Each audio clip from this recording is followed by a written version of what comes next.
Jay here for Stretford Paddock. This is the Paper Talk. As you can see, I'm in my kitchen in not so sunny Salford, so I'm not outside Old Trafford, and obviously I'm not in the studio, but that doesn't mean you shouldn't get involved in the chat and the comments. Going to be talking, obviously, about Manchester United versus Spurs. We've already done the preview, but a lot of the news this morning when it comes to Manchester United is looking ahead to this Spurs game later on this afternoon, which we are going to have a watch-along for, by the way, so make sure you are hitting like, share, and subscribe to the channel.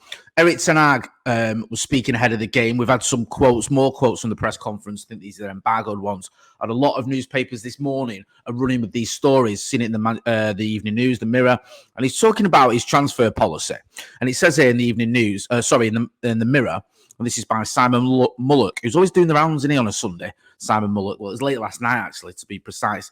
He says, Erik Ten Hag makes worrying admission over Man United's transfer decisions amid growing pressure. Listen, I think the manager is under pressure, first of all. And I've backed Erik Ten Hag. I think we all have on the channel, myself, Steve, Maka, Joe. We've all been fully supportive, and we do continue to support him. But I've said it before, and I'll say it again. If you lose at home to Spurs after the start we've had, you're in serious, serious trouble. I'm not saying he will lose. I'm saying if he does, he could be in a bit of either.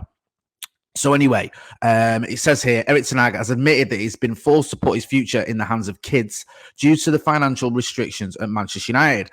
And this is where that argument is kind of undermined in the next paragraph, where it says the Dutchman spent almost 620 million during his 2 years at Old Trafford, but United have burned through virtually 2 billion since Sir Alex retired in 2013, and Ten Hag insists the club is now feeling the pinch. Players like Rasmus Højlund, Joshua Zirkzee, Lenny Yoro, Emmanuel Agati have been brought for their long-term potential as the Reds have looked to overhaul, get my words out, an aging and underachieving squad, while youngsters like Kobbie Mainoo, Alejandro Garnacho and Amad Diallo have also been thrown into the fray. So he says here about the sort of the transfers and the approach they've had. Those are the choices we have made in the last 2 seasons. I understand the impression that many have for Manchester United because the history is so big, but those are the choices we made, and it was also something to do with financials and other restrictions we have to deal with. We made the choice for younger players, and you can't expect them to be at the top level. We have to improve them, and they have to improve themselves, and we have to find a team that can be successful on a consistent basis. This team in the last 2 years has shown what they can do with patience. With patience, we can win trophies, and now we have to get more consistent.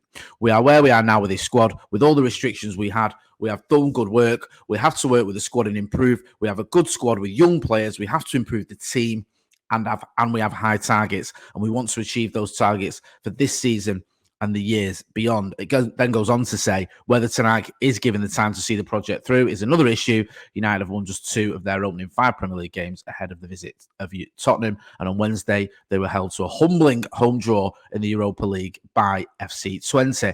Now, when you look at it, because the sort of the headlines that I'm seeing and all this is Erik Ten Hag admits United finances have forced him to change plans. Erik Ten Hag makes worrying admission over Manchester United's transfer decisions. It does seem a bit, I don't know, it does seem a bit odd, or not very credible, I should say, when a manager who spent 600 million quid is not making excuses, but trying to explain that United have had to do things a little bit differently. People are going to look at that and go, we spent so much money. What are you on about? But I do get his point. United have brought in younger players. We know the likes of Lenny Yoro and Joshua Zirkzee are just brought in for that initial impact.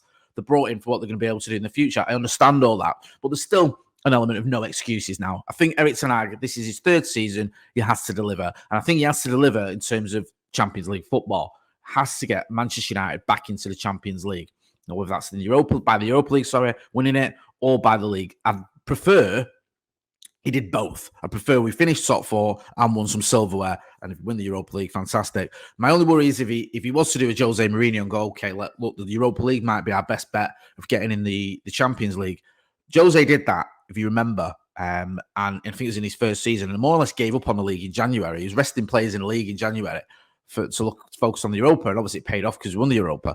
But if Erik Ten Hag isn't getting results in the league week in, week out, after last season, where we finished 8th, he's going to be under serious pressure. So it'll be interesting to see what happens moving forward, what he focuses on. Does he do what he always does or what he tends to do, which is just play a pretty strong team in every competition?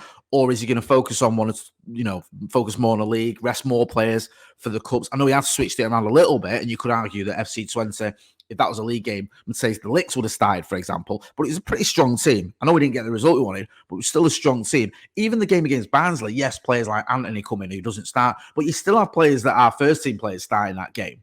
So it's not like he's completely changed the 11. And no, should he really? But it'll be interesting to see how many tweaks he makes and what he's focusing on. For me, you have to start delivering more consistently in the league. Also, on the news front, yesterday we had this on the evening news. It said last night, history-making Manchester United wonder kid sends game time message to Erik Ten Hag. Ethan Wheatley has not played a senior game since May, but might have just grabbed the attention of Erik Ten Hag after his hat-trick for the under-21s. It goes on to say, Ethan Wheatley, will have hoped Erik Ten Hag took notice of his hat-trick for United under-21s on Friday, 4 months on from his last senior appearance. The attacker became the 250 academy product to make his first team debut in April when coming on for a brief cameo against Sheffield United. 2 more appearances followed before the end of last season, a 10-minute spell against Crystal Palace and a late entrance against Arsenal in May. Goes on to say about he's not really featured much.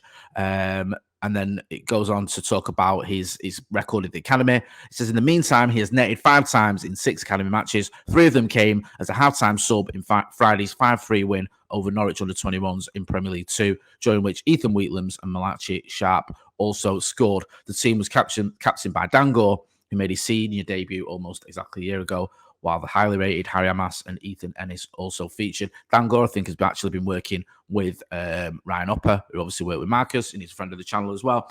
Listen, I like Ethan Wheatley. I don't really think he's taken those opportunities when he's had him in the first team. I mean, he's not had many opportunities, to be fair to him, but in terms of pre-season, he looks a little bit off it to me. I don't know what's going to happen with him. Obviously, if he's banging in goals from the academy, he's giving himself a fighting chance of featuring for the first team, but we'll have to wait and see. It does feel a little bit like he's going to struggle for minutes. And also, when we was chatting to Finn from the Academy Scoop, he was saying that Chido Obi-Martin, who's now been ratified, who's now a Manchester United player, he expects him to be like the 3rd choice striker for Manchester United this season. So Ethan Wheatley might be 4th down that pecking order, or even 5th if you think that Marcus can play down the middle as well. We'll have to wait and see. He's only a youngster. We're too quick to sort of dismiss youngsters if they don't smash it as soon as they make a debut or whatever. So we'll see whether he does get minutes. Obviously, the big game today, United versus Spurs, going to have all the coverage for that later on, plus on the socials as well. I think Kofi B is going to be doing some TikToking and socials for us as well, and he's going to be outside Old Trafford chatting to people. So make sure you are hitting like, share, and subscribe. I've been Jay Motty. This has been the Paper Talk from a not-so-sunny Salford. Thanks for watching.